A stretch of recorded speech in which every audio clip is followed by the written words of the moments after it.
Halo semua, kembali lagi di channelnya Pak Randi. Sekarang kita akan belajar tentang materi lanjutan bab 6 kelas 8 PPKN.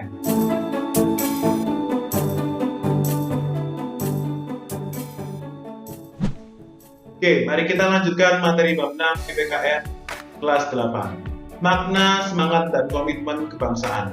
Kalau kemarin kita sudah belajar dalam perkembangan periode semangat dan komitmen kebangsaan dalam poin yang pertama, yaitu periode pada masa penjajahan.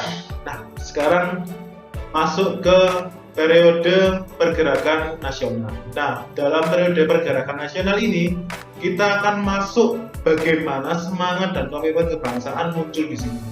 Nah, pada masa ini muncul kesadaran bahwa adanya semangat pergerakan yang terorganisir. Maksudnya, yaitu dimulai dari munculnya organisasi pergerakan Budi Utomo, Serikat Islam, dan Industri Parti. Semangat pemuda ini membawa organisasi pemuda pada waktu itu mencapai pada fase Kongres Pemuda. Nah, Kongres Pemuda yang pertama dan kedua itu menghasilkan semangat Sumpah Pemuda.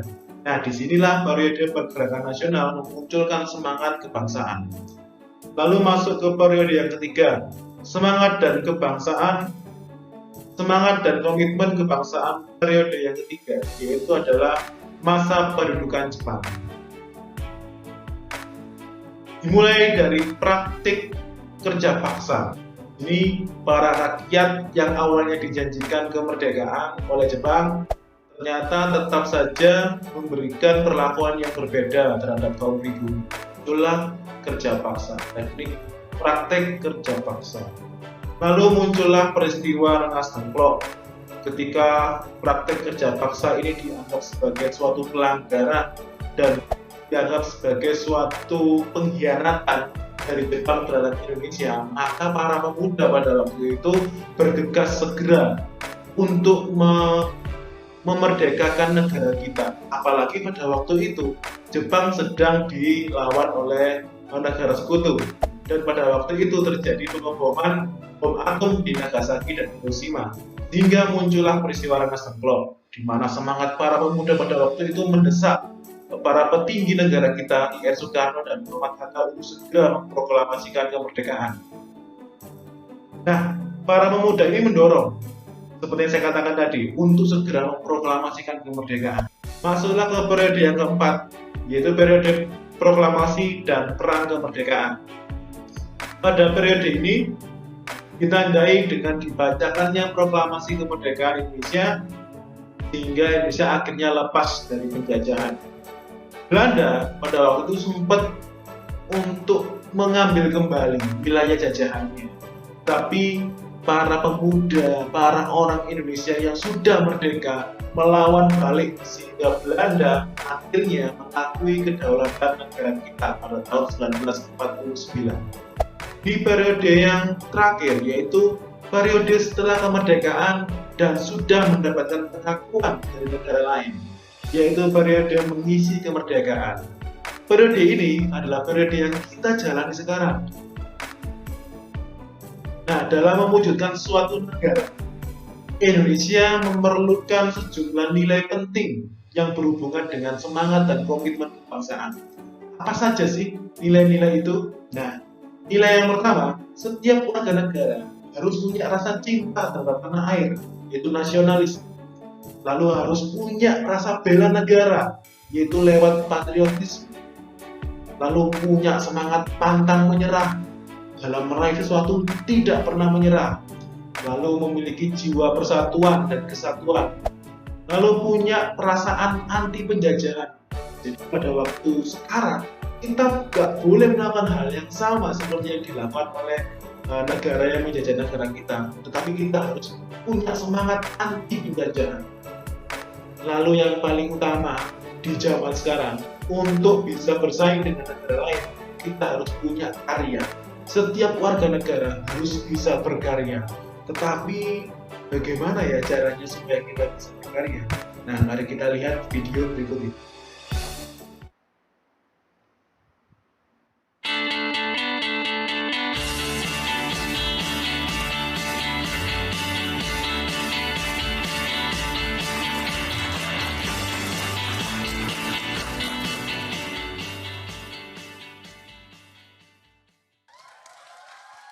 Selamat malam anak-anak muda. Gue tahu anak muda karena kalau orang-orang seangkatan gue nggak kuat duduk kayak lu pada tuh. Lu pegel nggak? Ini lu pegel nggak? Gini setengah pegel nggak? Pegel kan? Gue nanya sama lu karena muka lu tua soalnya. Kayaknya kita mungkin dekat gitu. Kalau yang ini nih muda-muda nih tuh. Ini iya. Usia berapa? 47, 48? Oh enggak ya. Soalnya kalau usia gue nih duduk kayak gini nih, ini pegel nih, terus ini pinggang pegel. Kalau kalian masih muda, nikmatilah duduk di lantai. Diminta sharing atau berbagi tentang semangat kebangsaan. Nah, hal terbaik yang bisa anak muda kayak gue nganggap kita anak muda, gue juga anak muda nih. Hal terbaik yang kita bisa lakukan untuk kita dan untuk bangsa kita, kalau emang cinta Indonesia adalah dengan berkarya. Gue ulang, hal terbaik yang kita bisa lakukan untuk kita sendiri dan untuk bangsa kita sesungguhnya adalah berkarya. Kenapa?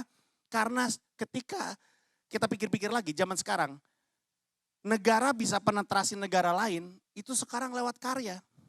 Udah nggak zaman lagi pakai senjata. Nggak ada kan orang Belanda datang ke sini bawa senjata, bawa tank gitu, juk.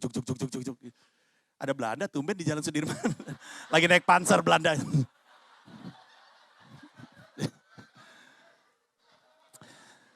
Oke, kita lanjut karena gue cuma punya 15 menit, gue biasa ngomong 2 jam, jadi berkarya. Karena sesungguhnya gue percaya bangsa itu atau Indonesia bisa maju karya demi karya. Karena selama ini kita tuh adalah kulinya negara lain. Negara lain bikin karya, kulinya kita. Kita yang ngerjain karya mereka. Udah waktunya kita yang menawarkan sesuatu pada dunia. Dan dengan gaya kita, gak usah kayak orang lain. Ada banyak kok contohnya.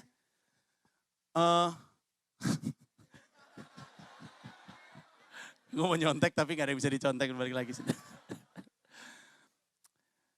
Kita bisa sebut banyak, gue mencontoh Jogja Hip Hop Foundation. Adalah grup rap pertama Indonesia yang tur Amerika pakai bahasa Jawa. Bener gue gak bohong. Lagunya yang paling terkenal adalah Jogja tetap istimewa. Istimewa negerinya, istimewa orangnya. Yo! Sadis. Kesannya gue. Terus lo, Jogja gitu. Siapa tahu. Waktu gue tour stand up, kan gue world tour ya, world tour. Ke 24 kota di 5 benua. Dan ini bukan gue ada gig di luar negeri, enggak. Ini gue rencanain, gue bikin tour, disusun, direncanain, dikonsepin, dicari sponsornya, sponsor utama supaya bisa jalan 24 kota 5 benua.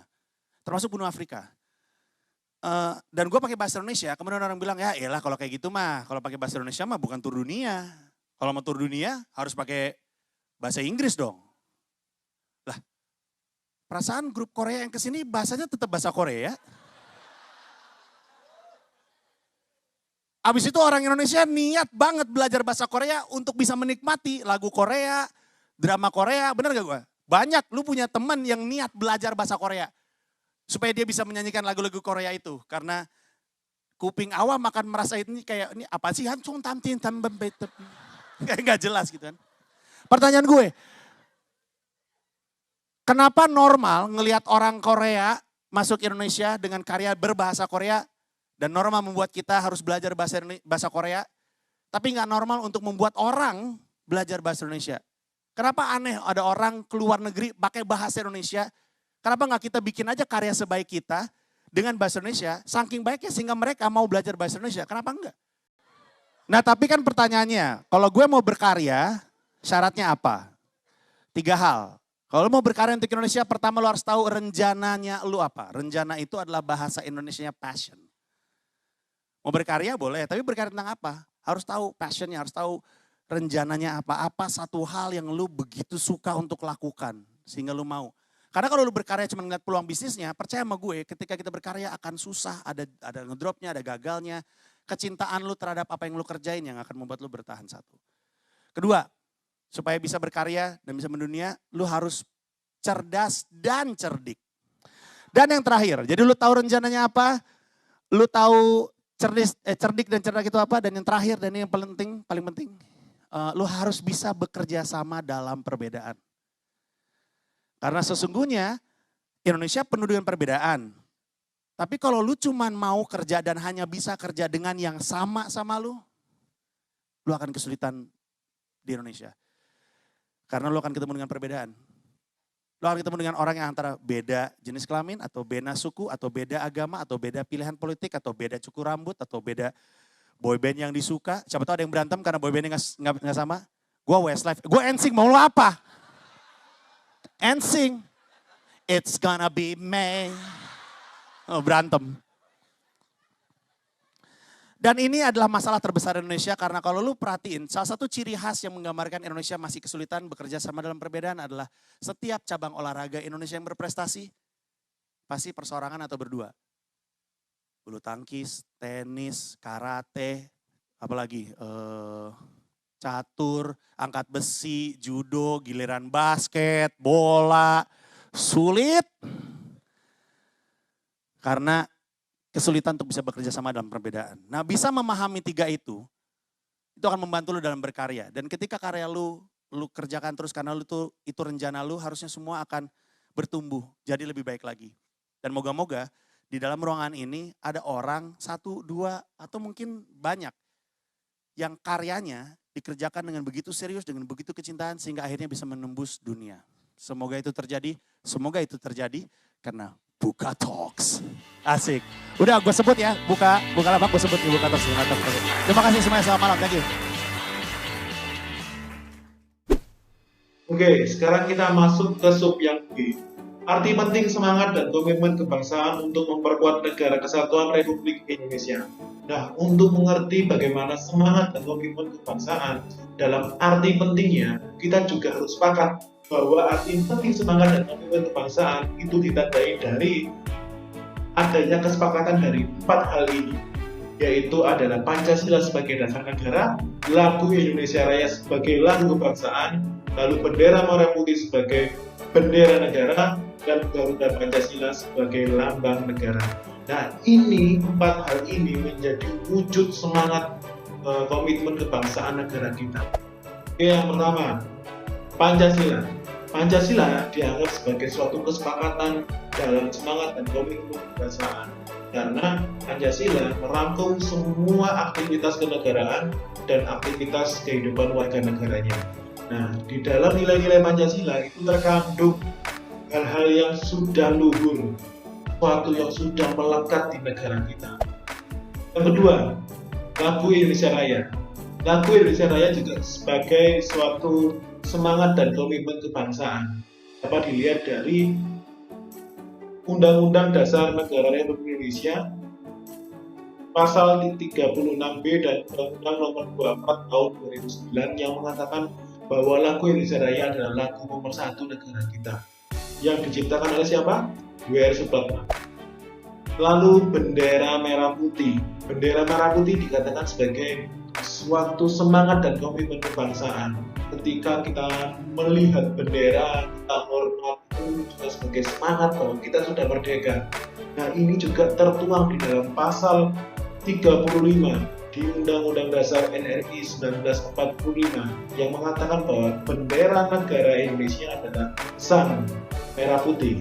Dan yang terakhir adalah Garuda Indonesia atau burung Garuda.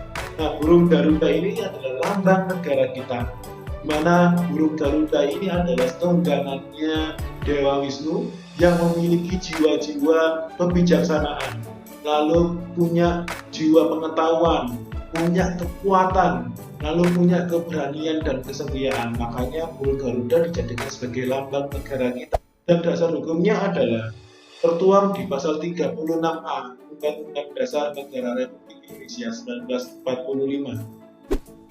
Oke, sampai di poin B dulu. Apa yang sudah kita pelajari? Nah, dari poin B ini kita sudah belajar tentang 2 hal.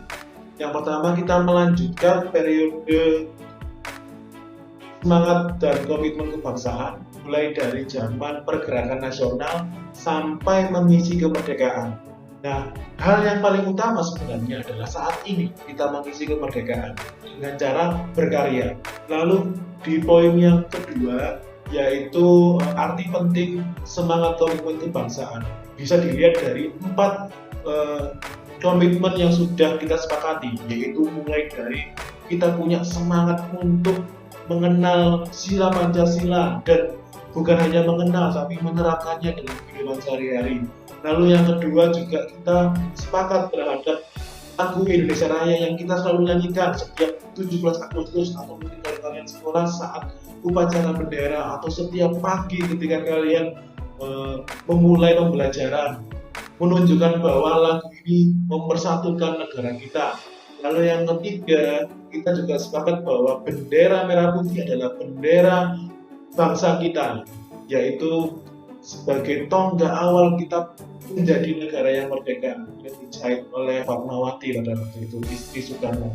Lalu yang keempat, kita juga sepakat bahwa burung Garuda adalah burung yang menyimbolkan negara kita atau simbol negara kita. Nah, dari yang sudah kita pelajari tadi, semoga bermanfaat bagi kalian dan jangan berhenti di sini. Silahkan kalian share video ini bagi kalian yang merasa bahwa video ini sangat penting, dan jangan lupa subscribe dan komen serta like video ini. Terima kasih.